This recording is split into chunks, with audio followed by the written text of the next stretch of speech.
والسلام على المرسلين وعلى آله وصحبه أجمعين. رب اشرح لنا صدورنا ويسر لنا أمورنا واحلل عقدة من ألسنتنا يفقه قولنا. Alhamdulillah, kita buka kelas kita pagi ni dengan malam ni dengan kitab Al-Fatihah. Bismillahirrahmanirrahim. Alhamdulillahirabbil alamin wassalatu alhamdulillahirabbil alamin arrahmanirrahim. مالك يوم الدين إياك نعبد وإياك نستعين اهدنا الصراط المستقيم صراط الذين أنعمت عليهم غير المغضوب عليهم ولا الضالين آمين. InsyaAllah untuk kelas malam ni madah kita madah fiqh dalam bab fiqhul munakahat. Jadi untuk pecahan fiqh munakahat dalam buku ada 4 tajuk. Tajuk talak, tajuk rujuk, tajuk iddah dengan tajuk penyusuan. Jadi Ana target untuk habiskan bab fiqh munakahat hari ni, tapi mungkin akan tak sempat sebab banyak sangat keempat-empat tu, tapi kita cuba sampai manadan. Okey, jadi sebelum kita masuk ke nota hari ni, Ana nak cakap sikit tentang madah fiqh. Jadi untuk madah fiqh wal faraid, dia sebenarnya madah yang tak terlalu susah, dan Ana tengok kawan-kawan Ana tak banyak yang gagal bab untuk madah fiqh wal faraid. Jadi madah ni madah yang orang jarang gagal. Cumanya madah ni agak mungkin akan bermasalah sikit sebab dia tak ada kerja khusus ataupun tak ada ujian lisan. Jadi bila dia tak ada dua tu, kita mengharapkan semata-mata dalam peperiksaan. Jadi perlukan orang kata perlukan hafalan yang kuat dan pemahaman yang kuat, dan juga kena tahu teknik-teknik nak jawab soalan fiqh wal faraid. Untuk fiqh, pertama kita kena hafal semua benda-benda penting. Misalkan takrif, dalil, hikmah, syarat, aqsam dan sebagainya. Kemudian akan ada juga soalan yang macam soalan tentang hukum. Jadi dia bagi pernyataan masalah, dia nyatakan masalah dan dia minta kita bagi hukum. Dan dekat hukum tu tak semua soalan kita boleh jawab sah atau la yasihu. Tak semua soalan kita boleh jawab yasihu ataupun la yasihu, sebab setiap tajuk dia punya orang kata dia punya jawapan dia tu lain-lain. Misalkan kalau bab talak, jadi jawapan dia sama ada jatuh atau tak talak tersebut. Maknanya bila jatuh ke dak tu, maknanya kita tak boleh kata yasihut talak, tapi kita akan kata yaqa'ut talaq ataupun la yaqa'ut talaq. Jadi perkataan-perkataan ataupun istilah macam tu yang antum kena tahu untuk jawab soalan. Yang ni Ana dapat masa teknik menjawab. Jadi masa teknik menjawab dulu, Ustaz tu tekankan tak semua soalan kita boleh jawab jawapan yang sama. Jadi talak ada cara jawab dia, kalau rujuk cara jawab dia dan sebagainya. Kalau untuk faraid pula, pertama kita kena hafal benda yang wajib kita hafal, dan untuk untuk soalan yang macam banyak sangat dia punya banyak sangat dia, misalkan asabah bin nafs. Kan asabah bin nafs kan banyak dia punya dia punya orang-orang dia. Tapi mudah untuk kita tahu semua orang lelaki adalah asabah bin nafs. Maka cukup untuk kita ingat 3 atau 4. 3 atau 4 orang. Seterusnya untuk pengiraan kalau faraid, masa teknik menjawab tu juga Ustaz tu ada bagi tahu tentang cara untuk buat pengiraan supaya walaupun kita tak confident dengan jawapan kita, mungkin kita akan dapat juga kita akan dapat juga jawapan walaupun kita kurang confident. Ataupun kita dah tahu dah setiap bahagian akan dapat apa, cuma mungkin dalam pengiraan tu kita tak pasti sama ada rod ada yang perlu kita rod ataupun ada yang terlebih atau macam mana. Jadi ada cara untuk kita dapatkan markah juga walaupun kita tak confident jawapan kita. Yang tu nanti kita bincang masa bab faraid. Jadi untuk hari ni bab talak. Dan untuk bab fiqh munakahat juga, ana rasa dia tak sesusah yang bahagian belakang. Jadi kalau bab apa, kalau fiqh ni, yang bahagian fiqh munakahat tu dia mudah sikit daripada misalkan hudud pun masih lagi mudah. Ana rasa kalau start yang susah sikit tu dekat bahagian al-uqdiyah, al-uqdiyah wa syahadat, ataupun dekat bahagian penyembelihan, ataupun dekat bahagian korban. Yang tu dia susah sikit tu sebab maklumat dia banyak. Jadi disebabkan maklumat dia banyak tu, detail dia pun banyak. Bila detail dia banyak, kita perlu, orang kata, perlu hati-hati dalam setiap maklumat yang kita baca. Okey, Bismillahirrahmanirrahim. Kita teruskan ke nota kita hari ni. At-talaq lughatan halul qaidi syar'an halu hala aqdan nikah bilafzi talaq wa nahuhu. Dalil minal Quran at-talaqu marratan. Okey, untuk dalil, kalau dalam exam dia tanya dalil, Ustaz Ana bagi tahu sebaiknya jangan kita tulis. Ana buat okey, sebaiknya dalam exam bila dia minta dalil, kita tulis apa, ayat pendahuluan dia sikit. Misalkan qala Allah Taala, baru kita letak dalil dia. Jangan kita letak terus dalil dia, jadi kurang, orang kata kurang beradab sikit. Ana letak terus dalil dia tu sebab Ana nak buat nota, jadi Ana singkatkan. Tapi kalau dalam exam, setiap kali dia tanya dalil, sama ada daripada Quran ataupun daripada sunnah, letakkan sikit awalan dia tu. Qala Allah Ta'ala ataupun qala Nabi Sallallahu Alaihi Wasallam. Untuk dalil talak, famous dua-dua dalil ni, jadi pastikan antum hafal kedua-dua dalil tersebut. Seterusnya, hikmah masyru'iyah syuri'a inda istihalati istimraril alaqa zawjiyah biwusuliha ila tariqin masdud. Jadi hikmah pensyariatan talak adalah dia disyariatkan bila mana berterusan hubungan suami isteri tu dalam keadaan yang tak, orang kata dalam jalan yang dah tersekat. Jadi dia duduk dekat jalan tu dah tersekat dan benda tu orang kata berterusan. Jadi masalah tu tak dapat diselesaikan sampai tahap yang sangat-sangat kritikal, maka Allah bagi jalan keluar dengan mensyariatkan talak. Kemudian rukun dia ada 5, sirah, mahal tu adalah adalah zaujah. Wilayah adalah kekuasaan tu maknanya akad nikah. Maka yang hubungan yang tiada akad nikah, maka tak ada lah talak, ataupun talak takkan berlaku kalau tak ada akad nikah. Kemudian 4, mutalik. Yang kelima, al-qasdu. Dan dalam fiqh juga dia ada banyak dia banyak guna macam kata misalkan mutalik dengan mutallaqah, ataupun kalau bab ridha', dalam bab penyusuan ada murdi', ada murda'. Lepas tu kalau kita tengok nanti bab ada subtopik tentang al-ikrah, tentang paksaan, dia ada mukri, ada mukrah. Jadi dia banyak guna maf'ul. Dia banyak guna maf'ul, maka dia banyak guna isim fa'il dan isim maf'ul, kata ganti nama tersebut. Maka kita kena cam dia punya misalkan murdi'. Murdi' maksud dia apa? Murda' maksud dia apa? Mutalik maksud dia apa? Mutlaqah maksud dia apa?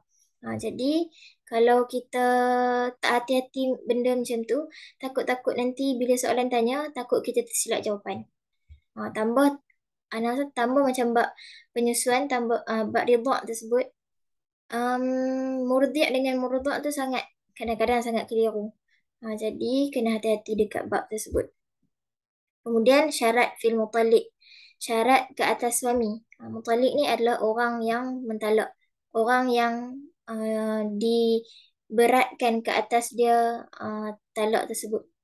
Syarat fil mutalik, pertama taklif, ataupun boleh juga sebut mukallaf, li khabari rafa'al qalami an thalath. Jadi untuk khabar ni boleh jadi ilah dia.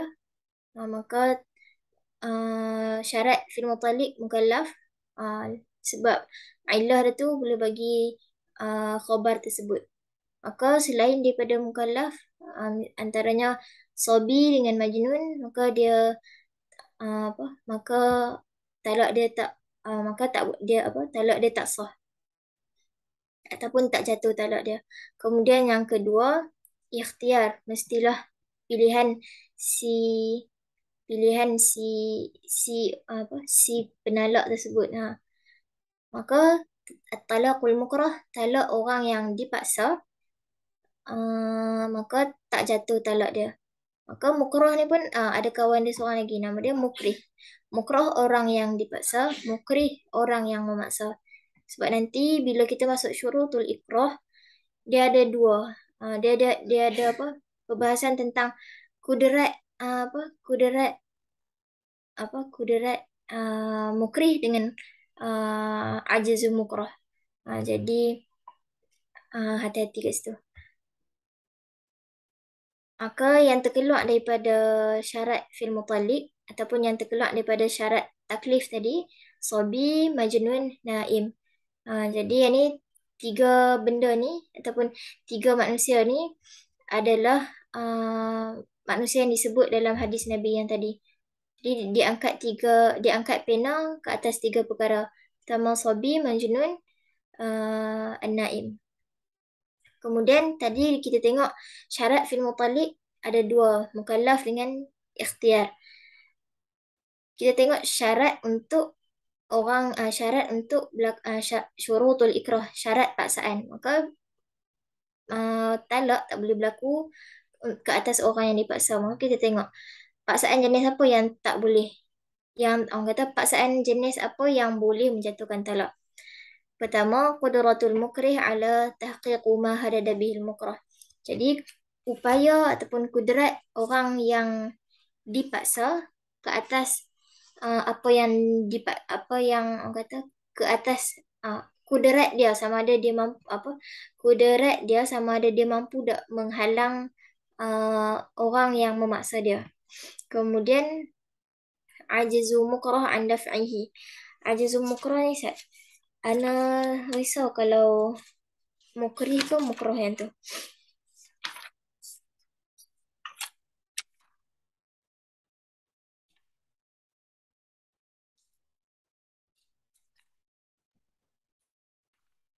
Mukrah, mukrah.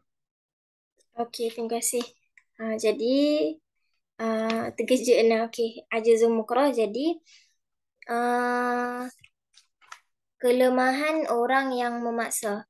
Maka mungkin bila mana maka mungkin bukan mungkin maknanya satu pertama tentang keupayaan si orang yang dipaksa, kemudian upaya orang yang memaksa tu juga. Kalau orang yang memaksa dia tu terlalu kuat sampai dia tak mampu nak lawan, maka benda tu dianggap paksaan. Tapi kalau dia pun orang yang memaksa dia tu pun lemah, maka tak dianggap paksaan. Kemudian zannal mukrih, yang ketiga tu mukrih, sangkaan orang yang dipaksa bahawa dia boleh in imtana'a haqqaqa ma hadadahu bihi. Sangkaan si orang yang dipaksa tu bahawa dia bahawa bahawa dia boleh bahawa dia orang yang dipaksa menyangka dia enggan melakukan perbuatan yang disuruh, maka dia tak kena. Okey, yang ketiga tu sangkaan dia dia orang kata sangkaan dia bahawa dia boleh, kalau misalkan kalau kawan tu kata ceraikan bini hang, maka dia sangka aku boleh untuk lawan kawan ni, maka benda tu tak dianggap paksaan. Kalau kudrat dia tu rasa macam, ataupun kalau dia sangka yang dia tak boleh nak lawan kawan tu, maka benda tu dianggap paksaan. Kemudian terhasilnya paksaan boleh dengan beberapa cara. Pertama, bitakhwif bidarbin syadid, dengan pukulan yang kuat. Yang kedua, habsun tawil, dengan penjara ataupun kurung lama-lama. Dan dia kata habsu fil wajih ikrah wa in qalla. Jadi penjara ke atas orang yang berkuasa ataupun pemimpin. Penjara ke atas orang yang pemimpin tu adalah satu paksaan walaupun sikit. Jadi dia kata berkurung lama tu adalah contoh-contoh paksaan. Tapi kalau kawan tu seorang pemimpin, seorang yang ada kuasa, maka walaupun kurung dia tu dalam tempoh yang set, maka dia tetap dikira paksaan. Yang ketiga, itlaf mal, merosakkan harta ataupun menghilangkan harta, mengambil harta. Yang keempat, mimma yu'athirul aqil, ataupun keempat, apa-apa yang boleh mengakibatkan orang yang berakal ataupun memberi kesan buruk kepada orang yang berakal. Kemudian yang bawah tu, yang Ana buat pen merah tu, apa yang terkeluar daripada paksaan? Pertama, ikrah bi itlafil mal la yudayyaqu 'ala al-mukrah. Jadi Ana rasa ni 'ala al-ikrah bi itlafil mal la yudayyaqu 'ala al-mukrah. Tadi kita kata syarat ataupun terhasilnya, orang kata terhasilnya paksaan antara cara dia adalah menghilangkan harta ataupun mencuri harta. Tapi kalau paksaan terhadap mengambil paksaan mengambil harta terhadap orang yang mampu, maka benda tu tak dianggap paksaan. Itlaful mal fi haqqil musir laisa bi ikrah lianna al-insan yahtamiluhu. Maka misalkan dia paksa kawan tu untuk menceraikan isteri dia dengan 10 dirham. Tapi kalau dia seorang yang mampu, dia bukan orang yang fakir, maka dia rasa dia mampu bayar, dia rasa orang kata dia mampu, maka dia rasa dia mampu, orang kata dia rasa dia mampu untuk tolak benda tu. Tapi kalau dia apa, dia maka benda tu bukan paksaan ke atas dia. Tapi kalau dia rasa dia misalkan dia fakir dan miskin, maka dengan jumlah tu dia tak boleh nak tolak, maka tu paksaan ke atas dia. Kemudian yang seterusnya, waqa'at talaq idza aqrahu al-mukrih talaqu zawjatuhu lianna ablagha fil idin. Jadi tadi okey. Ana rasa macam ni. Okey. Tadi Ana kata mukrah orang yang memaksa kan. Jadi Ana rasa dia terbalik. Mukrah orang yang dipaksa, mukrih orang yang memaksa. Ana rasa cuba antum cek balik. Yang mana yang Betul. apa yang betul? Mukrah dipaksa, mukrih yang memaksa. Isim fa'il, isim maf'ul. Okey, syukran. Okey, alhamdulillah, betul, bagus. Okey. Okey, settle yang tu. Kemudian yang seterusnya, talak orang gila.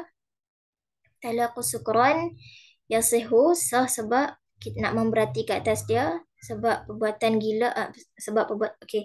Ni mabuk, talak orang yang mabuk sah sebab memberati ke atas dia sebab dia sengaja, perbuatan mabuk adalah perbuatan yang sengaja. Seterusnya, talaqul ma'tuh, talak orang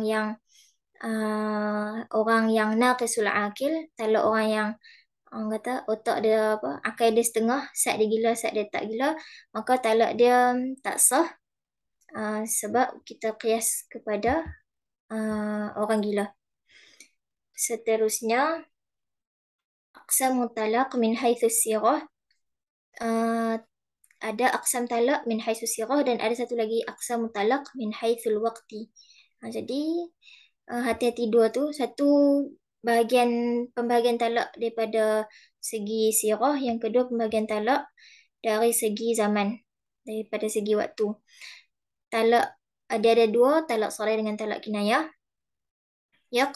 Talak sarih yaqa'u talaq ma la yahtamilu zahiruhu ghairat talaq.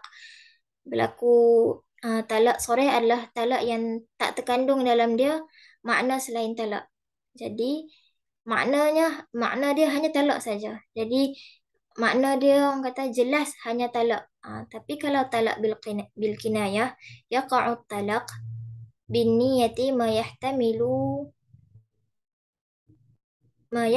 talaq wa ghairuhu. Jadi kalau talak kinayah, talak yang di dalam dia tu boleh terkandung makna lain selain makna talak. Maka hukum dia, kalau talak soreh disebabkan dia jelas, maka dia tak perlu kepada niat, maka dia akan terus jatuh talak. Tapi kalau talak bil kinayah, yahtaju ila niat, dia perlukan kepada niat, sebab lafaz dia tu kita ragu-ragu sama ada lafaz talak ataupun lafaz yang lain selain talak.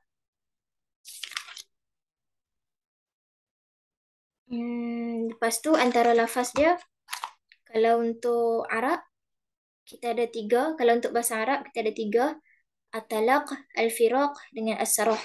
Kalau jadi ketiga-tiga perkataan tu, ketiga-tiga kalimat tu dalam apa jua mushtaqat, dalam apa jua isim mushtaq yang berlaku ke atas tiga-tiga perkataan tu, maka akan jatuh talak.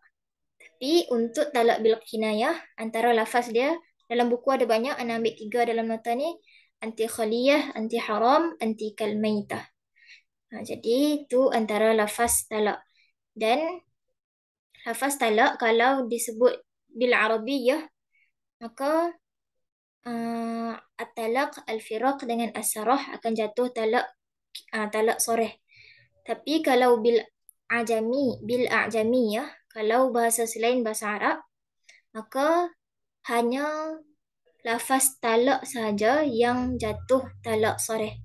Adapun lafaz firaq dengan sarah, kalau a'jam, maka dia jatuh talak kinayah. Tu jadi ada perbezaan bil lughatil arabiyyah wa bil lughatil a'jamiyah. Seterusnya ahkamut talaqus sarih wal kinayah. Ini antara hukum ataupun antara masalah yang boleh boleh berlaku disebabkan terkait talak sarih dan talak kinayah. Pertama, hukum talaq biniyati min ghairi lafaz. Hukum talak dengan niat tanpa lafaz. Jadi dalam hati dia je dia niat nak talak tapi dia tak melafazkan lafaz talak, maka la yaqa'u talaq li'annahu laysa bikalam. Maka tak tak berlaku talak sebab bukan percakapan. Kalau dia hanya niat dalam hati je, kalau sekadar lintasan hati, maka tak jatuh talak. Yang kedua, hukum talak bitahrikil lisan wa bikalimati talak. Hukum talak dengan menggerakkan lidah dengan kalimat talak. Maka kalau dia sekadar menggerakkan lidah tapi tak didengari oleh telinga dia sendiri, maka la yaqa'u talaq li'annahu laysa bikalam. Maka tak jatuh talak disebabkan bukan perkataan. Idza lam yarfa' sautahu. Tapi kalau dia menggerakkan lisan dia tu dan dalam masa yang sama dia terdengar oleh telinga dia sendiri, maka jatuh talak tersebut. Maka kalau dalam soalan yang permasalahan tu, antum kena hati-hati. Kadang soalan dia tu boleh jadi sangat spesifik dan kadang soalan dia tu boleh jadi sangat umum. Kalau tak salah Ana, soalan tahun lepas, soalan dia agak umum sampai kadang-kadang sampai Ana rasa Ana dengan kawan-kawan pun keliru dia punya soalan. Tapi Ana tak ingat tajuk apa yang dia naik untuk soalan permasalahan tu. Seterusnya, hukum terjemah lafaz talaq bil ajamiyah. Jadi yang ni yang Ana sebutkan tadi, lafaz talak bil arabiyah beza dengan lafaz talak bil ajamiyah. Jadi kalau bil ajamiyah yaqa'u talaq sarih li syuhrati isti'maliha fi ma'naha 'inda ahliha.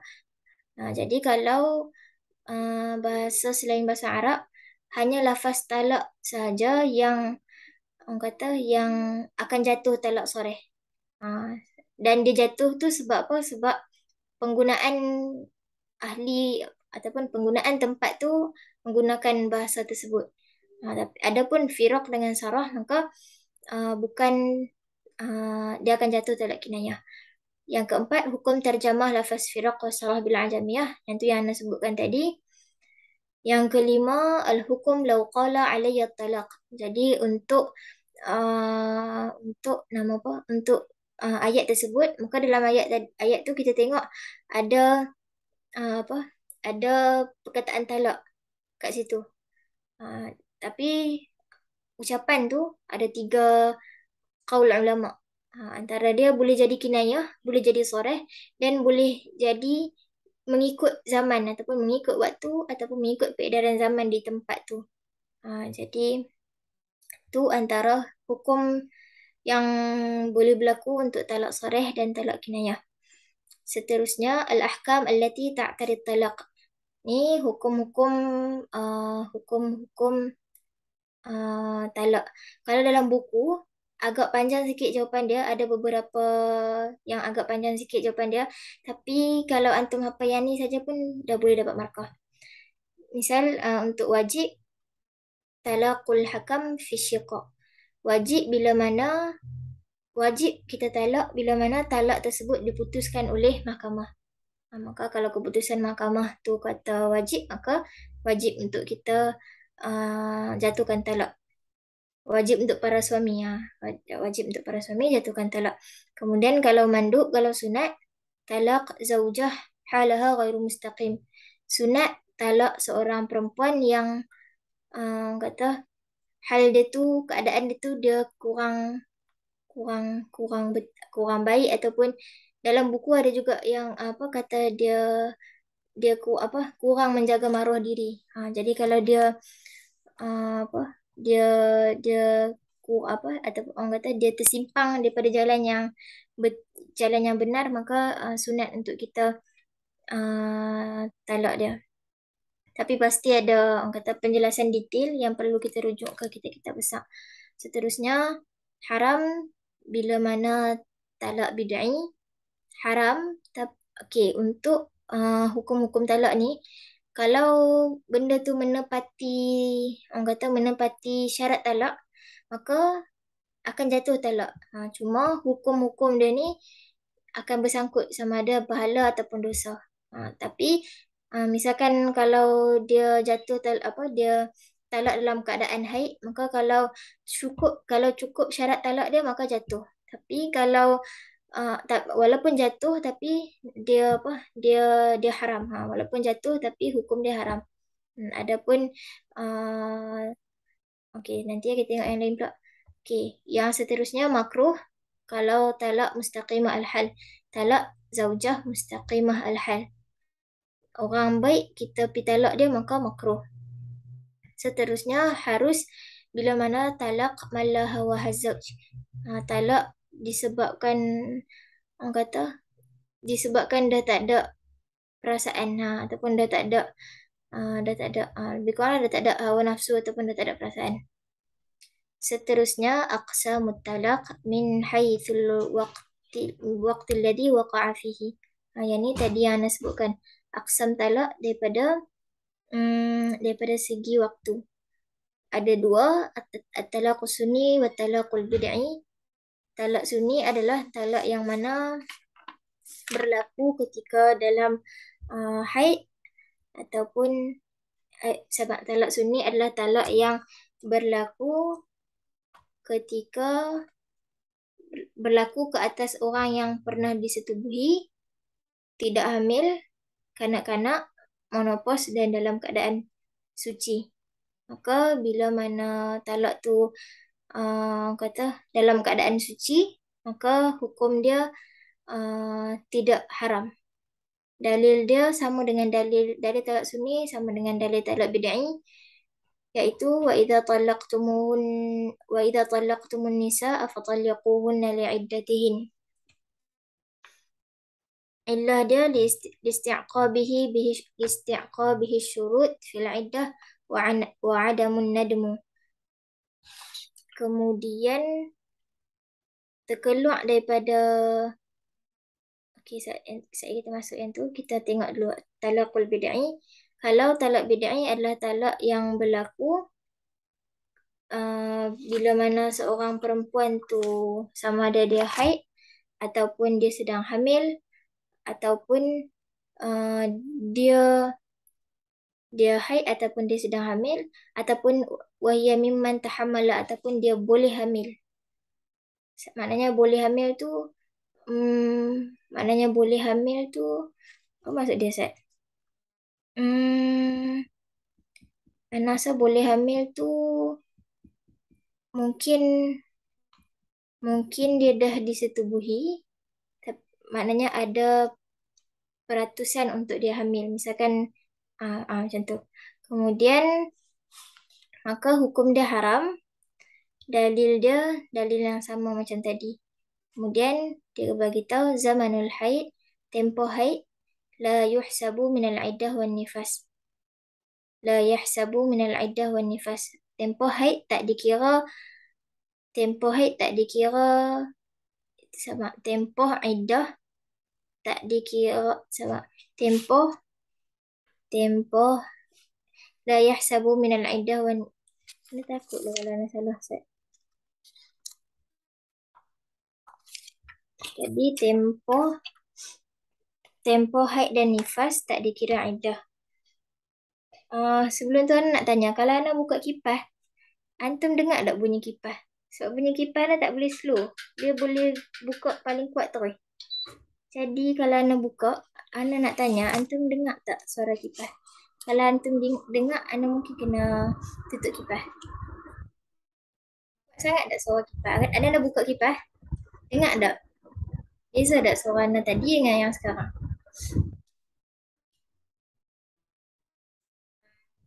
On.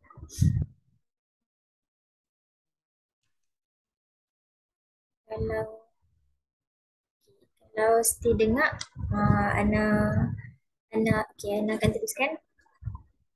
Kemudian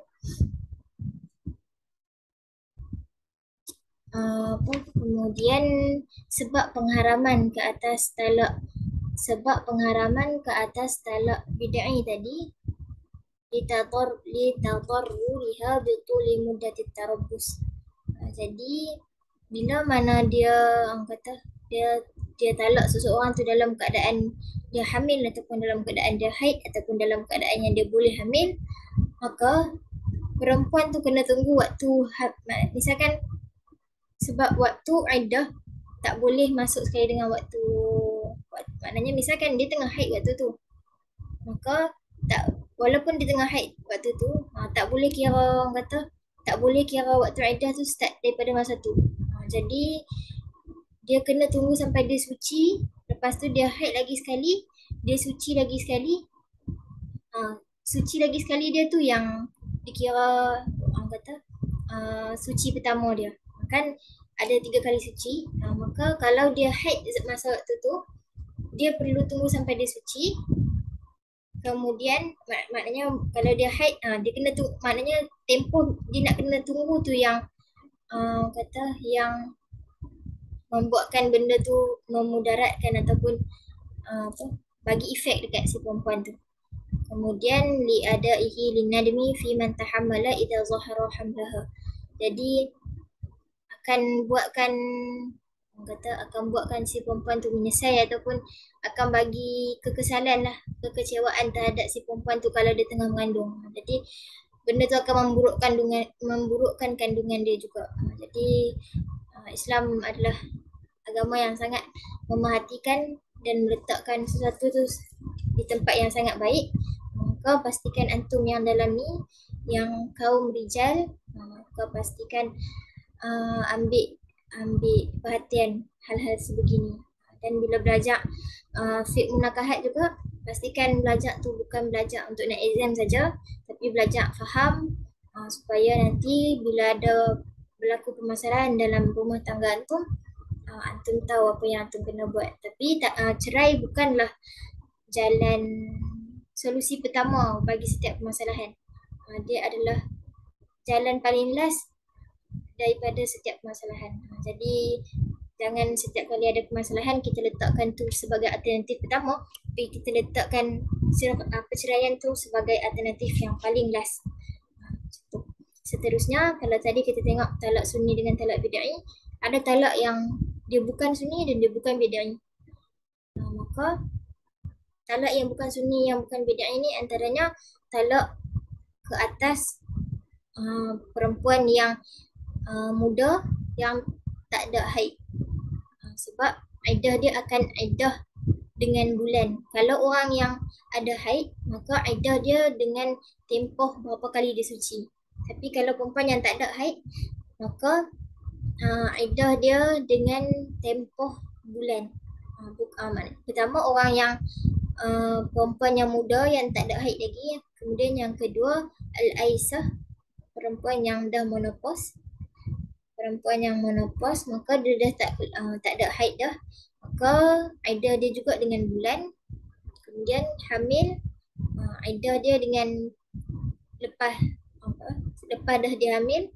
Dan kemudian yang last sekali, perempuan yang ataupun perempuan yang diceraikan dengan cara khuduk, maka dia tak ada iddah ke atas dia. Maka yang ni antum kena hati-hati, antum kena ingat, sebab nanti kalau dalam bab iddah kan dia tanya misalkan perempuan yang as-saghirah, dia punya kata iddah dia berapa. Jadi jangan antum bagi tahu 3 kali suci pula, sedangkan dia tak datang haid lagi. Maka kalau perempuan yang tak ada haid, maka jawapan yang kita akan letak, maknanya jawapan kita kena tahu dah yang jawapan itu dalam bulan. Kita cuma kena ingat berapa bulan. Kalau yang berapa kali suci tu berapa kali kalau yang suci berapa kali suci, kalau bulan berapa kali bulan yang dia kena iddah.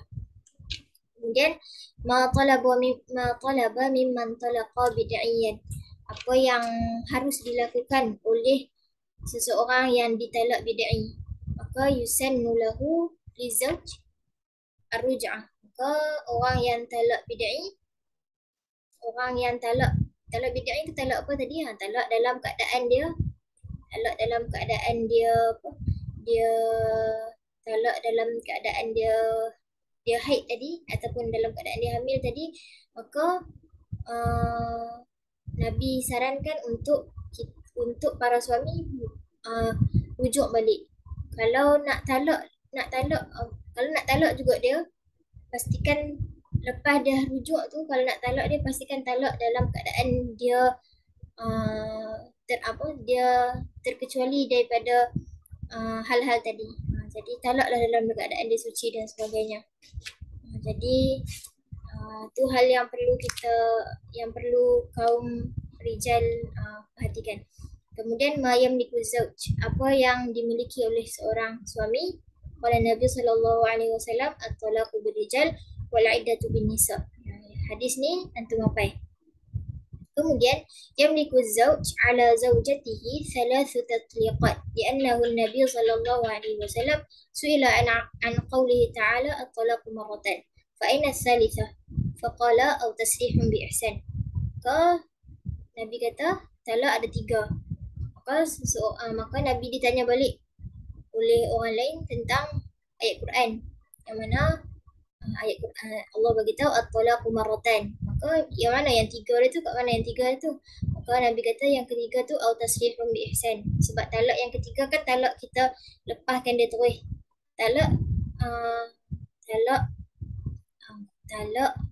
Yang talak satu dengan talak pertama, talak kedua kan boleh rujuk balik. Kan kalau dulu tingkatan 4 kot kita belajar bab talak, dia ada lagi satu aqsam talak min haisu ruj'ah, tak silap Ana. Maknanya sama ada talak tu talak bain ataupun talak ruj'i. Maka kalau talak yang boleh rujuk balik ada 2. Dan talak yang ketiga tu adalah talak kita lepaskan dia terus, talak yang dah tak boleh rujuk.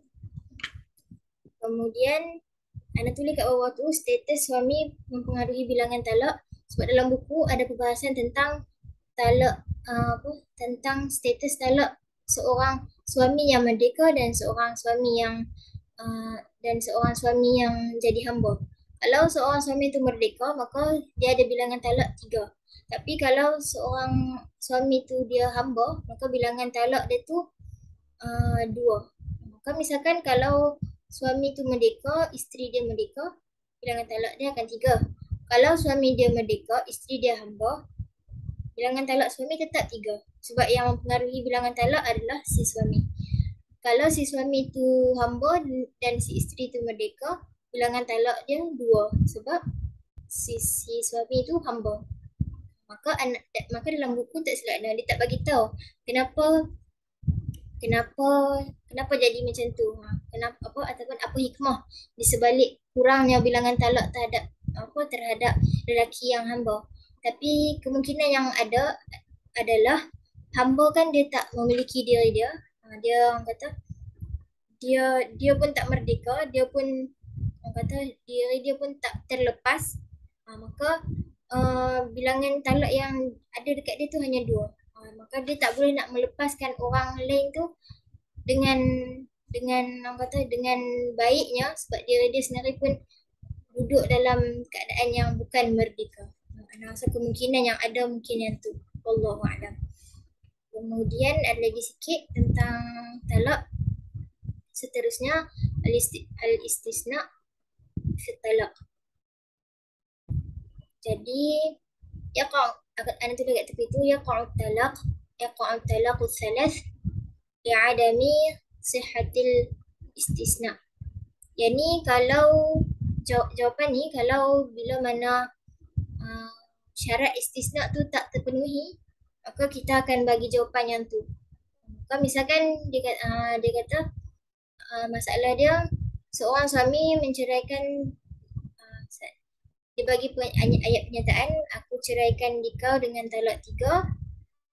Lepas tu dia kata kecuali, ataupun kecuali, dia kata kecuali tapi ayat yang belakang dia tu ada masalah. Saya kita tengok antara syarat-syarat dia. Tapi kalau kata dia tak terpenuhi syarat terhadap ayat pengecualian dia tu, maka akan jatuh talak 3 sebab tak sah istisna dia. Maka sekarang tadi kita tengok, sebelum kita masuk bab istisna, kita tahu yang talak tu akan jatuh dengan beberapa syarat. Kemudian sekarang kita nak tengok kalau nak mengecualikan bilangan talak tu pun ada syarat dia. Dan kalau tak sah syarat dia tu, kalau orang kata syarat dia tu tak sah, maka ayat tu akan berhenti sampai dekat tang sebelum sebelum ayat pengecualian dia tu. Kalau istisna dia tu tak sah, maka ayat last tu lah, ayat yang sebelum pengecualian tu lah akan membuatkan talak tu terjatuh.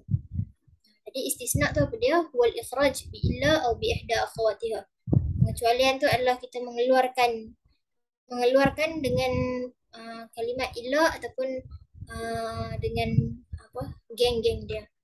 Geng illa antaranya ma hasya, ma dama, ghaira ataupun siwa. Hukmuhu yasihul istisna fi talaq liwuqu'ihi fil Quran wa sunnah wa kalamul Arab. Kita tengok banyak dalam ayat Quran banyak penggunaan illa, maka sah istisna disebabkan banyak berlaku hal-hal pengecualian dalam Quran, sunnah dan juga kalamul Arab. Antara syarat istisna pertama, idza wasalahu bihi, bila mana ayat talak yang depan tu kita panggil dia al-yamin ataupun ayat sumpah, ayat yang depan dia tu, ayat bila mana ayat talak dengan ayat pengecualian bersambung. Bila mana dua tu bersambung, maka sah syarat pertama. Yang kedua, an yanwiyahu qabla firaghihi. Niat an yanwiyahu qabla firaghihi. Niat dia kena niat sebelum habis talak, sebelum habis dia cakap ayat talak tu. Maka sebelum dia nak, orang kata dia nak, kalau dah habis dia tu, baru dah habis dah ayat talak dia, baru dia rasa macam dia nak istisna, maka tak boleh. Kemudian yang ketiga, yuqsid bihi raf'u hukmul yamin. Dia mestilah mengangkat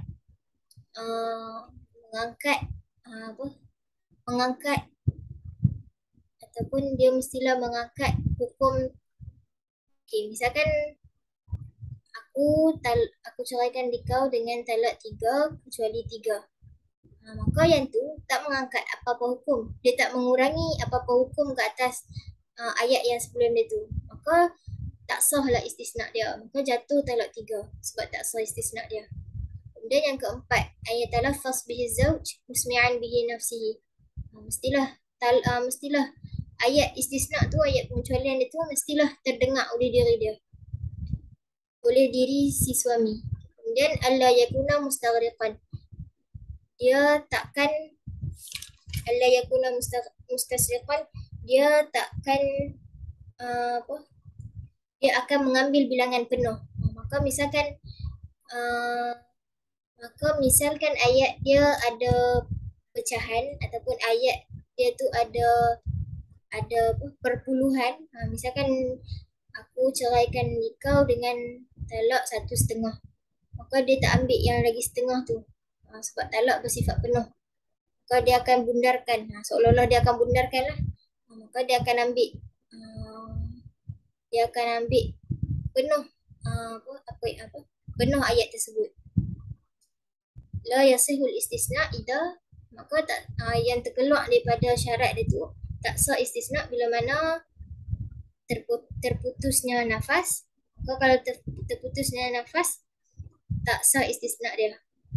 Tak usah kata litanafus atau yang qita'is saut, tapi kalau terputus itu sebab dia nak bernafas ataupun sebab suara dia tu orang kata tak cukup nafas ataupun terputus suara, maka la yadur, maka tak memudaratkan ayat istisna dia tu. Maka ayat istisna dia tu maka ayat istisna dia tu sah.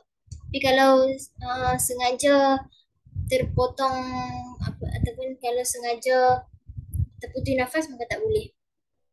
Kemudian yang kedua, khilaful kalamul ajnabi. Dia tak boleh uh, terpotong dengan ayat ataupun terpotong dengan ayat lain ataupun terubah topik dengan benda lain ataupun dengan kalam asing, kalam yang selain daripada yang dalam konteks tu, maka tak boleh. Tak sah istisna dia. Seterusnya, nawahu ba'da firar al-yamin. Dia niat lepas dia niat lepas dah habis ayat apa? Ayat talak dia tu. Lepas dah habis dia tu tak boleh dah. Kalau dia nak mengurangi jumlah talak tu, dia kena niat masa dia tengah cakap tu. Kalau dah habis dia tu baru dia rasa macam nak orang kata nak, misalkan dia dah ceraikan isteri dia dengan talak 3, lepas tu dia baru rasa nak kurangkan, maka tak boleh. Yang keempat, la yajuzu nisfi fil istisna. Tak boleh setengah-setengah dalam ayat pengecualian. Dan yang kelima, taqdimul mustasna. Dia mestilah uh, mendahulukan apa yang dia nak, apa yang maknanya dia mestilah mendahulukan mustasna daripada mustasna ilaih. Jadi dia tak boleh kata aku ceraikan Dika dengan talak 1 kecuali 3. Dia tak boleh kata yang 1 tu, dia kena kata 3 dulu baru kata 1. Seterusnya, ta'liq talak bisifati wa syarat. Jadi tadi kita ni talak ta'liq ataupun ta'liq talak. Talak yang ada dia punya ada dia punya syarat-syarat dia tu ataupun ada dia punya ta'liq dia, ada dia punya dia punya ta'liq dia. Maknanya contoh dia, aku ceraikan kau kalau aku ceraikan hang kalau hang keluar rumah. Misalkan bila ada syarat tu, maka dia akan berlaku. Maka akan jatuh talak tersebut bila mana sah ta'liq dia tu antara adawat dia yang ana tulis tersebut. Dan tadi dekat bawah ni yang kita tak ada nak baca yang bawah tu, yang bab talak sunni dengan talak bid'ah itu, dia bagi tahu kharaja biqaidil iqa' ta'liqut talaq fala yahrimu fil haid, lakin idza wajadat sifat fi tuhuri summiya sunniyan wa in wajadat fil haid summiya bid'iyan. Kalau talak ta'liq, kalau dia kata talak tu masa perempuan tu tengah, misalkan perempuan tu tengah haid masa tu, tapi dia kata aku ceraikan hang kalau hang keluar rumah. Kan bila dia keluar rumah baru jatuh talak tu. Tapi ayat yang orang kata sirah dia yang tadi tu, kalau walaupun dia duduk dalam keadaan haid, maka tak jatuh haram. Sebab waktu yang dia cakap tu. Tapi kalau waktu yang dah berlaku tu, maknanya kalau perempuan tu dah keluar rumah baru jatuh talak dan dalam masa tu dia haid, maka baru jatuh talak bid'ah. Kalau masa tu dia tak haid, maka jatuh talak sunni. Macam tu untuk bab talak ta'liq. Itu untuk untuk bab talak. Okey, sebelum masuk ke bab seterusnya, ada soalan ke? Kalau ada boleh bagi tahu ada, kalau tak ada pun boleh bagi tahu tak ada.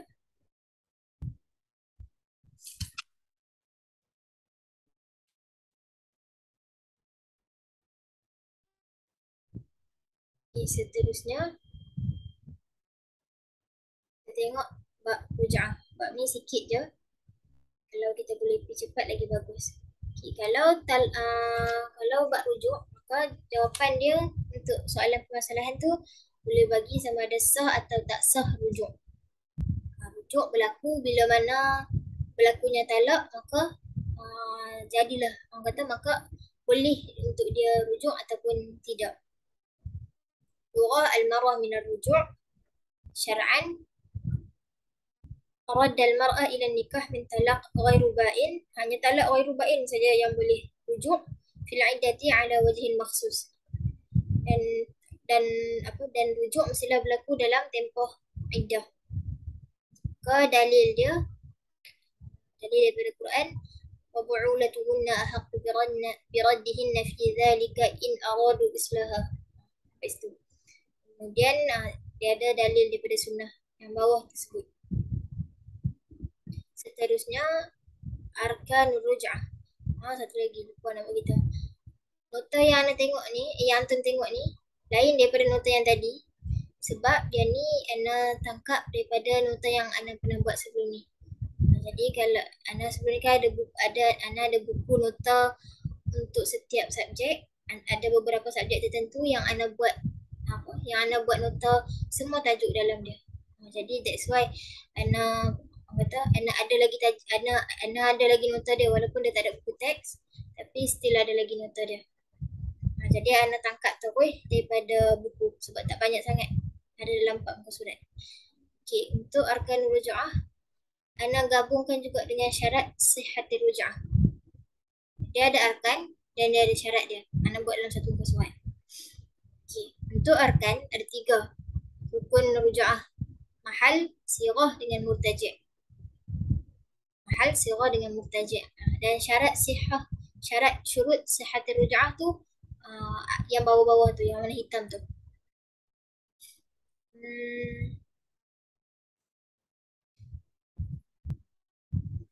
Okay, dan dia kata dekat tepi ni, wa amma talaq fahuwa sababun la ruknun.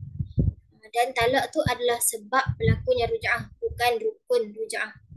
Jadi hati-hati, jangan sampai kita rasa talak tu kan penting, jadi mungkin talak tu rukun, maka talak tu adalah sebab kepada nak merujuk, tapi bukan rukun. Rukun adalah apa yang berlaku masa nak rujuk tu. Kalau antum nak ingat rukun ni apa dia, antum ingat, kalau anda nak ingat apa yang ada time seseorang tu rujuk. Sama juga dengan talak, apa yang ada time seseorang tu talak. Misalkan untuk rujuk kena ada isteri, kena ada suami, dan kena ada sirah dia, kena ada ucapan rujuk tersebut.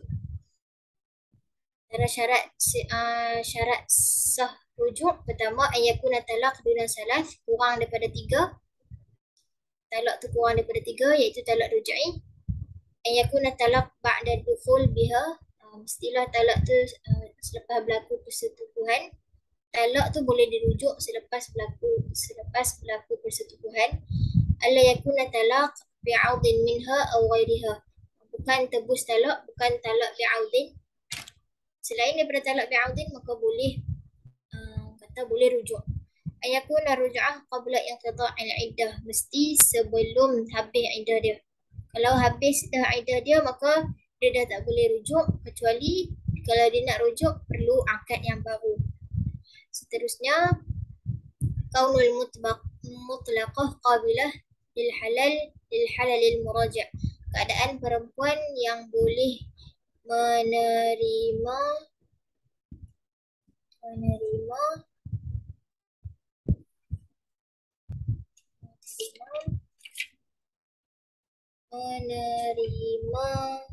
yang halal. Maka misalkan kalau maka kita tak boleh rujuk orang yang bukan Islam. Maka kalau seseorang tu kata masa kahwin tu dia Islam, lepas tu dia talak, diceraikan, kemudian dia dah lepas cerai tu dia dah bukan dia murtad pula, maka kita tak boleh nak rujuk kawan tu. Sebab dia dah tak halal ke atas kita. Seterusnya mestilah tertentu, mestilah jelas. Ana tulis. Kalau nota yang Ana buat dalam buku, Ana akan tulis nota bahasa Melayu dia sikit. Supaya Ana ingat balik apa yang Ustaz terang. Tapi kalau nota yang Ana buat straight tu kan, yang boleh kepot dua tu, yang tu Ana tak bubuh bahasa Melayu dia. Kalau kaum muayyanah ni, jika seseorang ceraikan salah satu dari isteri dia dan dia ragu-ragu dan dia rujuk salah satu, maka tak boleh rujuk sebab berlaku kecurigaan. Kalau isteri dia tu banyak, dia ada lebih daripada satu isteri, kemudian dia ceraikan salah satu, tapi dia ragu-ragu dia ceraikan yang mana satu, maka tak boleh dia rujuk balik. Sebab dia pun ragu-ragu dia ceraikan yang mana satu. Seterusnya, yang sirah tadi, ada dua. Pertama, mestilah tanjis dan ada mutaqid. Tanjis tu maknanya dia tak boleh terikat dengan apa-apa, dia tak boleh taklik, dia kena tanjis. Dia kena tak boleh ada apa-apa syarat untuk rujuk. Seterusnya, untuk si suami tadi, al-ikhtiyar dengan sukarela.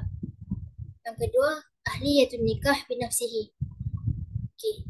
Untuk yang sukarela tu, syarat sukarela tu, maka mestilah sukarela daripada dia sendiri tanpa paksaan, dan juga seorang lelaki tu dia tak perlu minta izin isteri dia untuk dia rujuk balik. Maka dia tak perlu minta izin. Kemudian Ana tulis kat bawah tu, kelayakan dirinya untuk kahwin tanpa izin. Yang tak layak untuk kahwin adalah maknanya yang kedua tadi kita kata sukarela, dan yang kedua kelayakan dia untuk kahwin. Kelayakan dia untuk kahwin. Yang tak layak untuk kahwin antaranya orang gila dengan kanak-kanak. Lepas tu Ana tulis juga kat bawah tu, sah rujuk orang mabuk ataupun orang dungu ataupun orang yang berihram, kecuali orang gila dan orang yang kena paksa. Bagi wali orang gila yang jatuhkan talak, dia boleh rujuk semula macam dia kahwinkan. Jadi kalau kawan tu gila, tapi kawan tu mungkin masa dia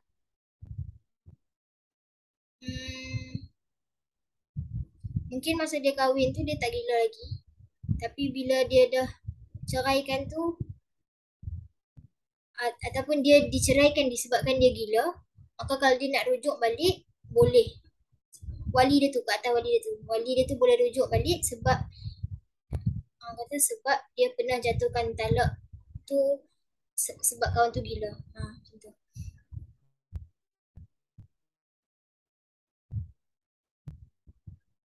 Itu sedikit sebanyak untuk rukun rujuk dan syarat sah rujuk.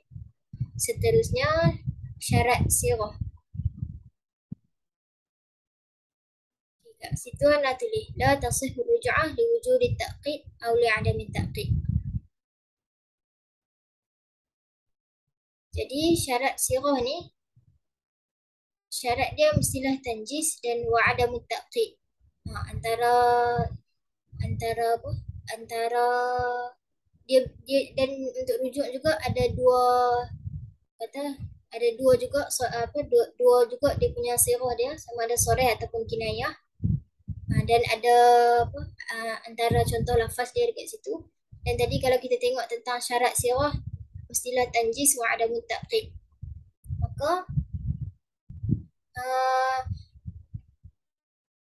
Maka tak sah rujuk antaranya misalkan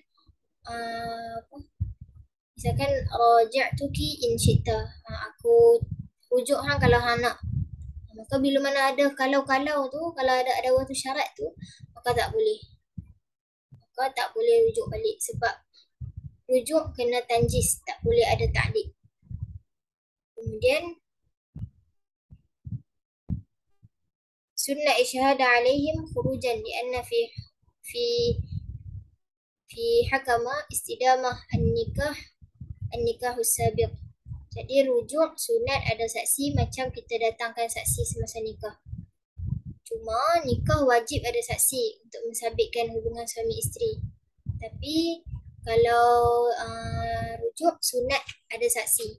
Kalau nikah wajib ada saksi untuk mensabitkan hubungan suami isteri. Kemudian kalau dah habis dah tempoh iddah dia, maka halalahu i'adah nikahuha. Dia boleh halal untuk dia mengulangkan kembali nikah dia dengan akad yang baru. Lepas tu kalau dia kalau okey takuna ma'ahu ala ma baqi min adadi talaq. Jadi lepas nikah baru, maka seseorang ada bilangan talak yang baki. Maka bila dia dah nikah baru tu, maka bila seseorang tu dah ceraikan isteri dia, maka dia ada baki lagi berapa talak dia selepas diceraikan tu. Kemudian hukum bila mana seseorang tu ditalak 3, maka kita pergi cepat-cepat antara dia fa in talaqaha thalathan ma'an aw murattaban qabla ad-dukhuli aw ba'dahu lam tahillu lahu ruju'. Dia tak boleh rujuk balik. Jadi kalau ditanya hukum dia, maka tak boleh rujuk balik kecuali beberapa syarat. Antara dia mestilah dia habis iddah dia, kemudian pasangan tu kena kahwin dengan orang lain, kemudian selepas dia kahwin tu dia kena bersetubuh dengan orang lain, kemudian lepas ada persetubuhan tu, barulah suami yang kedua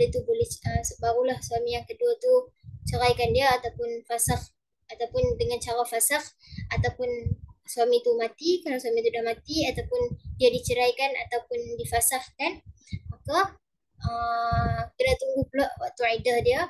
Lepas dia habis iddah talak ataupun habis iddah fasakh ataupun habis iddah mati, maka barulah dia boleh kahwin balik dengan suami dia tu. Jadi yang akan berlaku tu ke atas si perempuan tersebut. Jadi perempuan tu akan maka bila mana seseorang tu nak talak 3, maka dia kena fikir betul-betul. Jadi sebab nanti akan ada efek dekat si perempuan, akan ada efek dekat si lelaki. Lelaki tu akan tunggu lama. Kalau memang dia nak balik perempuan tu, dia akan tunggu lama. Dan kalau si perempuan, dia akan menghadapi kesukaran.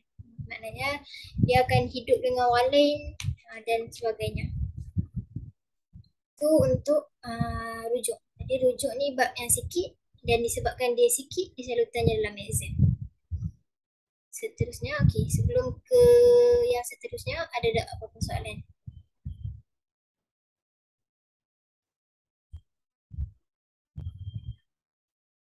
InsyaAllah untuk bab ketiga, bab iddah. Ada tak apa-apa soalan? Adakah masih wujud manusia di depan yang mendengar Ana punya kelas hari ni? Jadi Ana pun risau malam-malam ni kan. Ada. Terima kasih. Jadi semoga terus semangat. Seterusnya faslun fil adad. Kita tengok bab iddah pula. Iddah tu lugatan dia.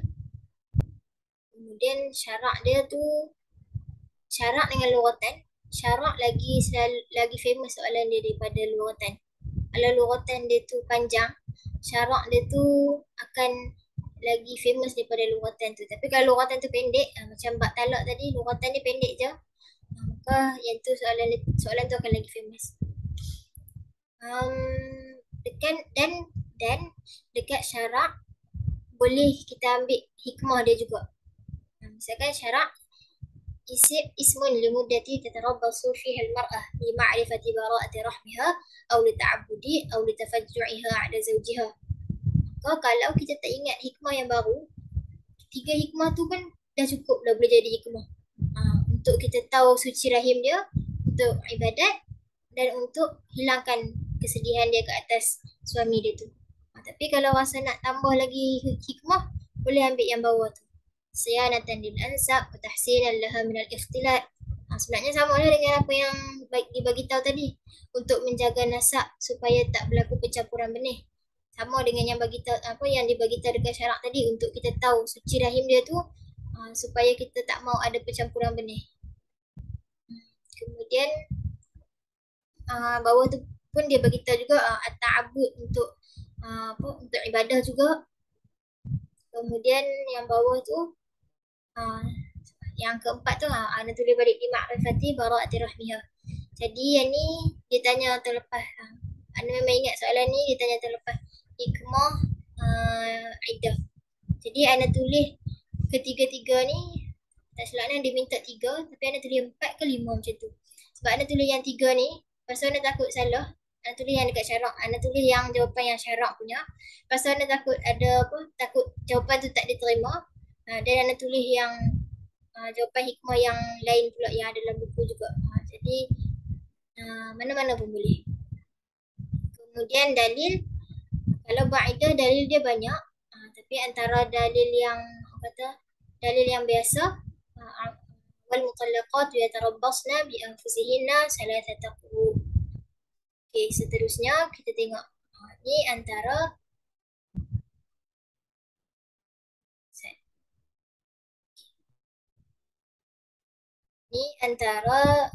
yang ni nak buat 2 muka surat. Nak buat 2 muka surat tu sebab nak memudahkan dia Yana sendiri. Nak buat adrabul iddah ataupun adrabul mu'tadah. Kemudian ana pecahkan dia 2 dan setiap 2 tu ada dia punya bahagian dia dan setiap bahagian itu ana buat dalil dia. Jadi dalam muka surat ni macam bagi ana macam lengkap dah. Okey, antara jadi iddah ada 2 jenis. Sama ada iddah kematian suami ataupun iddah bukan kematian suami. Kalau iddah kematian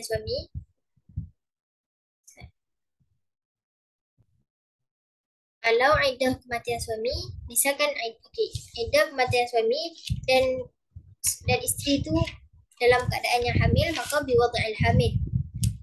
Dia punya dalil dia wa ulatul ahmali ajalahunna an yada'na hamlahun.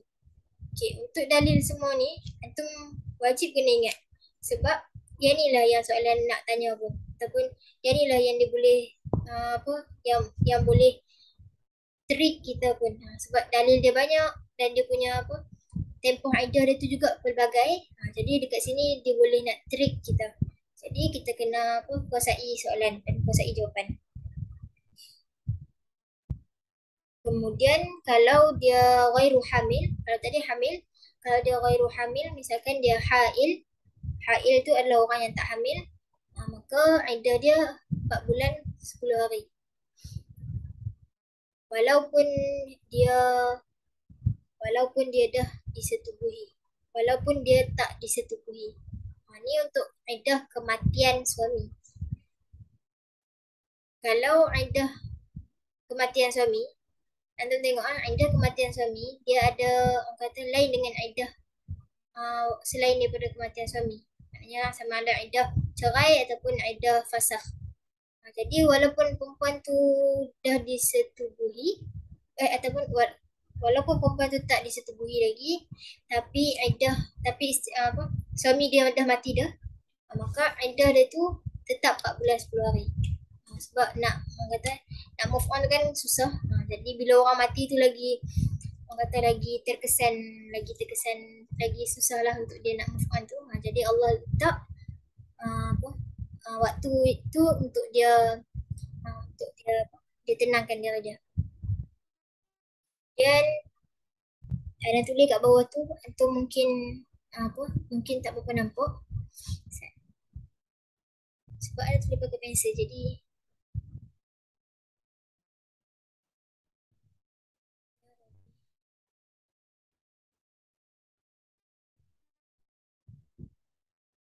yang kat bawah tu nak tulis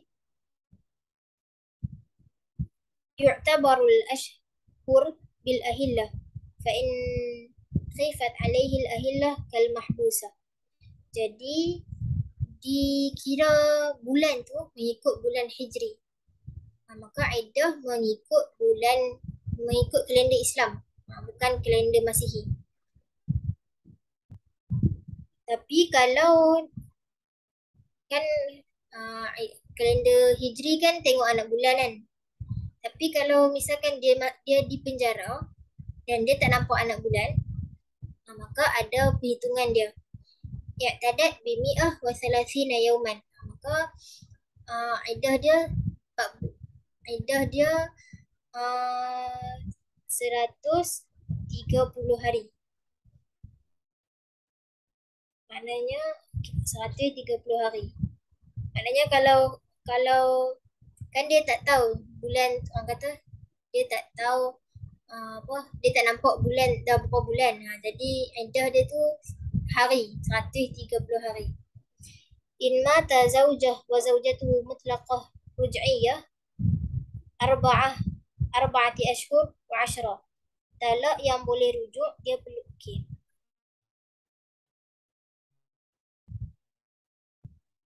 bila mana untuk bab iddah ni ada satu lagi masalah dia, iaitu kalau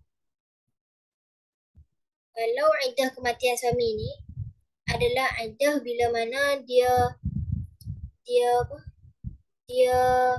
iddah bila mana dia diceraikan ataupun dia difasahkan. Tapi kalau dia dah diceraikan dengan talak satu ataupun dengan talak dua, kemudian lepas dia cerai tu laki dia pula mati. So sekarang dia perlu iddah kematian ataupun dia perlu iddah selain daripada kematian tu. Maka dia nak iddah kematian ke iddah cerai. Jadi dekat bawah tu dia bagi tahu kalau talak tu talak rujai, kalau talak tu talak yang boleh dirujuk, talak 1 dan 2, maka dia perlu pindah daripada iddah talak kepada iddah kematian suami. Sebab apa? Sebab talak rujai kan talak yang ataupun talak rujai bukan dilepas sepenuhnya. Talak rujai masih ada, orang kata ada hubungan ataupun keterkaitan antara suami dan isteri tersebut. Maka disebabkan ada keterkaitan tu, maka bila mana isteri maknanya bila mana suami dia mati, dia perlu pindah daripada iddah talak, iddah cerai kepada iddah kematian suami. Tapi kalau talak tu talak bain, maka dia tak perlu pindah sebab li'annaha laysat zaujah, sebab dia bukan isteri kepada suami tersebut. Itu masalah yang boleh timbul. Kemudian seterusnya kita tengok yang bahagian kiri tu pula. Iddah selain daripada kematian suami, ay al-mu'tadah min firqah talaq atau fasakh bi'aibin atau ridha' atau la'an. Kalau hamil biwada'il hamil dengan dalil yang sama, kalau Aisyah ataupun Sughirah, kalau orang yang tak ada haid macam Nabi kita tadi, maka iddah dia dengan bulan, 3 bulan. Ayat Quran dia yang sebelah tu. Kemudian kalau dia ada haid, maka iddah dia dengan 3 kali suci. Dan kalau dia tak disetujui lagi, maka dia tak ada iddah ke atas dia. Maka kenapa dia tak ada iddah ke atas dia? Sebab adamu istighali rahmiha bima yujabu istibra'ahu. Sebab orang kata rahim dia tu orang kata memang tak ada benih. Jadi sebabkan tak ada sebab kita takut kalau dah melakukan persetubuhan tu kan takut ada percampuran benih. Tapi kalau dah tak berlaku, maka tak ada percampuran benih. Maka kalau untuk bab ni, antum mungkin boleh selain daripada antum hafal sebiji-sebiji dia punya jawapan, antum boleh bayangkan tentang si orang yang melakukan iddah tu juga. Misalkan bila antum baca soalan dan antum lupa dia punya jumlah iddah dia tu, maka antum ingat. Misalkan orang macam mana kata tadi, orang muda yang tak ada haid lagi.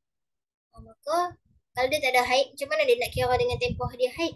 Macam mana dia nak kira dengan tempoh dia suci? Maka kita akan kira dia dengan bulan. Kalau orang tu memang ada haid, maka memang confirm dia akan kira dengan tempoh suci dia. Jadi tempoh suci 3 kali suci. Kalau perempuan tu kalau kematian suami memang 4 bulan 10 hari. Walaupun dia hamil, walaupun dia hail. Walaupun dia boleh hamil, walaupun dia tak hamil, dan walaupun dia tak disetubuhi, tetap 4 bulan 10 hari. Kecuali kalau dia hamil. Okay, tadi nak kata walaupun dia hamil kan, walaupun dia hamil atau dia hail, okay. Maknanya kalau dia hamil, dia wadi'al hamil, tapi kalau dia hail, sama ada dia Aisyah, Saghirah ataupun Zawatil Haid, maka tetap 4 bulan 10 hari. Itu untuk Adrabul Iddah. Seterusnya, ma yajibu lirruji'iyah walil ba'in. Kalau untuk orang yang boleh rujuk, maka kalau seorang perempuan tu ditalak dengan talak 1 atau talak 2, maka wajib bagi si lelaki untuk menyediakan tempat tinggal, nafkah, pakaian dan juga sairul huquqi zaujiyah, segenap hak-hak perkahwinan kecuali alat-alat kebersihan. Alat-alat pembersihan. Allah dia dibaqai habsin nikah wa sultanatuhu wa yusqit binusyuziha. Jadi macam kita bagi tahu tadi, rujuk ni dia masih kekal lagi pernikahan tersebut. Dia masih ada keterkaitan lagi. Maka disebabkan tu dia masih perlu menjaga si perempuan tersebut. Kecuali kalau perempuan tu nusyuz. Kalau perempuan tu derhaka terhadap dia, maka gugur kewajipan dia untuk bagi nafkah ataupun bagi apa yang diwajibkan kat atas perempuan tu. Dan kalau lil ba'in, yajibu lil ba'in al-ha'il bi khulu' aw thalatha fi ghairi nusyuz. Jadi wajib bagi seorang ba'in yang diceraikan dengan talak 3 dan perempuan tu tak mengandung, maka wajib sediakan kat dia as-sakani. Wajib bagi tempat tinggal kat dia. Tapi kalau dia hamil, maka perlu bagi tempat tinggal dan perlu bagi nafkah kat dia. Dan bagi nafkah kat dia tu perlu sampai anak tu boleh berdikari. Bukan masa anak tu duduk dalam perut je bagi nafkah, tapi anak tu keluar, sampai anak tu boleh berdikari, dia kena tanggung anak tersebut. Syarat untuk kedua-duanya tu tadi adalah adamun nusyuz. Lepas tu kita tengok talak ba'in yang kematian suami. Kalau talak ba'in yang kematian suami, dia talak 3, lepas tu suami dia pula mati, maka dia tak ada apa-apa dah. Orang kata tak ada apa-apa ikatan dah kan. Maka tak ada nafkah ke atas dia. Walaupun dia hamil. Sebab tadi kita dah kata dah tadi, dah diterangkan talak 1 dengan talak 2 je yang ada masih kekal hubungan pernikahan tersebut. Tapi kalau talak ba'in, walaupun dia hamil, maka tak wajib untuk bagi nafkah. Tak wajib, maknanya kalau dia nak bagi, tak ada masalah. Tapi tak wajib. Dan adik-beradik si mati juga gugur tanggungjawab. Tanggungjawab memberi nafkah tu gugur. Sebab dia talak ba'in. Kemudian seterusnya, ma yajibu 'alal mutawaffa 'anha zawjaha. Apa yang wajib atas orang yang kematian suami? Pertama, al-ihdad. Dia kena berkabung. Yang kedua, mulazamatul bait. Itu untuk lil ba'in. Kalau untuk lil ba'in, kalau untuk talak ba'in, maka dia perlu mulazamatul bait. Kita tengok lughatan dia. Al-man'u istilah al-imtina' min az-zinah wa at-tib. Al-murad bizinah wa hiya zinatil badan bihalli min dhahabin aw fiddatin sawa'un akana kabiran. Jadi berkabung ni adalah dengan cara tak boleh menghiaskan badan dengan apa-apa barang kemas sama ada daripada perak ataupun daripada emas, kecil ataupun besar, gelang, rantai, cincin ataupun subang. Kemudian al-murad min at-tib, tadi kata ditegah daripada perhiasan dan juga wangi-wangian. Maka ditegah daripada memakai wangi-wangian. Dan kalau dalam buku dia bagi panjang dia punya penjelasan dia. Jadi Ana rangkumkan,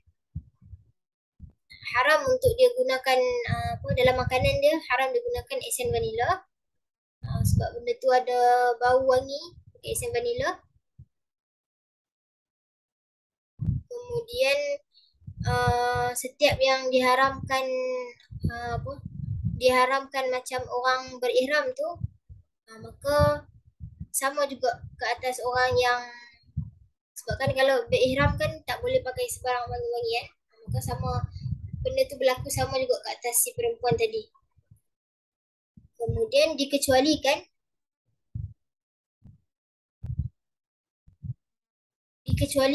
bagi dia untuk memakai wangi-wangian bagi si isteri tu bila mana dia haid ataupun nifas, tapi pakai sikit je wangi-wangian, bukan untuk membuatkan orang lain terbau dengan, bukan untuk orang kata, bukan untuk bagi orang lain bau dia wangi, tapi bagi dia sendiri bau wangi, supaya dia tak kusut, macam tu. Kemudian hmm, dan dan nak dikecualikan dia, tadi kita kata dikecualikan penggunaan minyak wangi ke atas orang yang haid dan orang yang nifas, sikit penggunaan dia, tapi dengan menggunakan nama wangian dia tu pustin atau izfar, itu nama wangian, nau'ani minal bukhur. Kemudian macam mana pula dengan duhni syi'rin, macam mana pula dengan minyak rambut. Jadi haram dia menggunakan minyak rambut ataupun dia bercelak, sama ada menggunakan celak tu menggunakan celak ismit, walaupun tak ada bau. Kemudian adalah dalam buku ada juga perbahasan tentang kalau macam mana kalau illa yajuza li hajah. Tapi kalau dia bercelak tu dengan atas sebab keperluan, misalkan dia sakit mata, maka dia perlu menggunakan masa dia sakit saja. Maka kalau dia sakit tu malam, dia gunakan masa malam, dan pagi tu dia kena hilangkan. Kalau dia perlu guna tu pagi, maka harus dia gunakan. Kemudian ada juga perbahasan tentang celak. Celak ke atas orang yang berkulit putih, dan celak ke atas orang yang berkulit kuning, dan celak ke atas orang yang berkulit hitam. Jadi kulin tu celak. Kalau celak kalau celak tu bukan celak ke atas orang yang berkulit putih tu, celak tu warna putih. Kalau celak tu warna hitam digunakan oleh orang yang berkulit putih ataupun selain daripada tu, maka tak boleh. Kalau celak tu celak yang kalau celak tu celak putih, maka dia boleh guna sebab dia tak menimbulkan apa-apa perhiasan. Tapi kalau celak tu celak warna kuning, haram untuk orang yang kulit hitam ataupun kulit putih. Itulah dia punya pembahasan dia. Saya pun tak pernah tengok lagi celak warna putih dengan celak warna kuning. Jadi yang selalu nampak tu celak warna hitam. Seterusnya, muka surat terakhir sebelum habis, tentang mulazamatul bait. Kalau tadi al-ihdad kita bergabung dengan cara tak memakai apa-apa perhiasan dan wangi-wangian.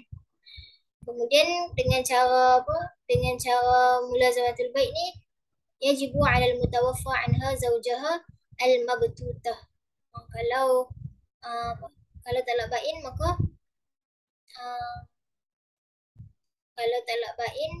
dia tak perlu mulazamatul bait. Tapi dia kena duduk kharaja biqaidin ar-ruj'iyyah.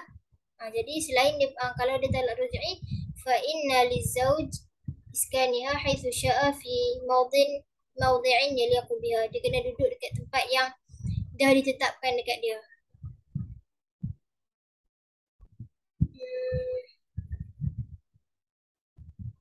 Kemudian kita tengok dekat mulazamatul bait tu, khabar dia la takhrijuhunna min buyutihin.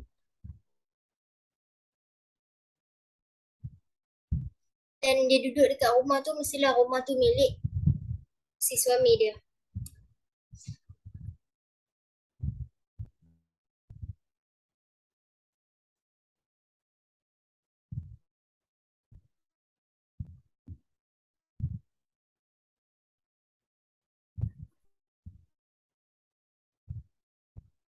Dan kalau misalkan ada orang bawa keluar dia, Kalau misalkan orang bawa keluar dia ataupun ahli keluarga dia nak bawa keluar dia daripada rumah tersebut, maka tak boleh. Sebab sebab tu orang kata kewajipan ke atas dia. Maka benda tu benda hal yang wajib untuk dia lakukan. Maka tak boleh untuk dia buat sambil lewah. Dan seterusnya dikecualikan daripada kewajipan melazimi rumah bila mana ada keperluan. Fayajuzu lahal khuruj fi iddah wafat. Maka dia apa? Dia harus untuk keluar kalau dia duduk dalam iddah kematian. Dan dia ada ciri-ciri juga kalau dia nak keluar tu. Lam yakun laha man yaqdaha hajataha lahal khuruj fi nahar. Dia kena orang kata dia kena keluar tu waktu pagi dan dia tak boleh bermalam. Kemudian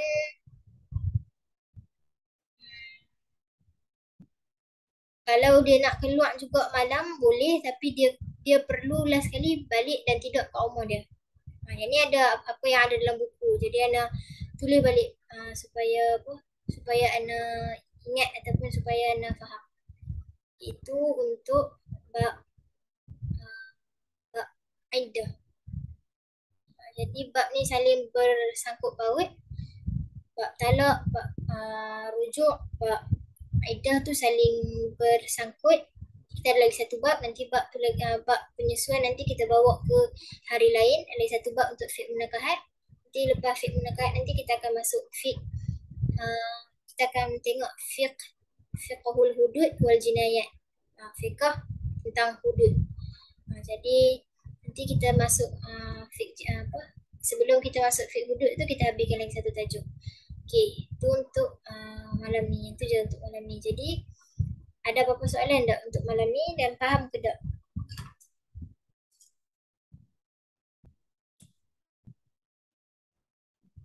Faham ke untuk kelas malam ni? Tidur habis dah apa?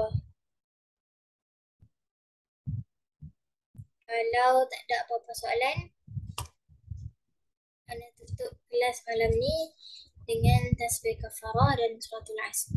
Subhanakallahumma wa bihamdika asyhadu an la ilaha illa anta astaghfiruka wa atubu ilaik. Bismillahirrahmanirrahim. Wal 'asri innal insana lafi khusr illa alladziina aamanu wa 'amilus solihati wa tawassaw bil haqq wa tawassaw bis sabr. InsyaAllah semoga antum diberi kefahaman yang lebih untuk malam ni dan semoga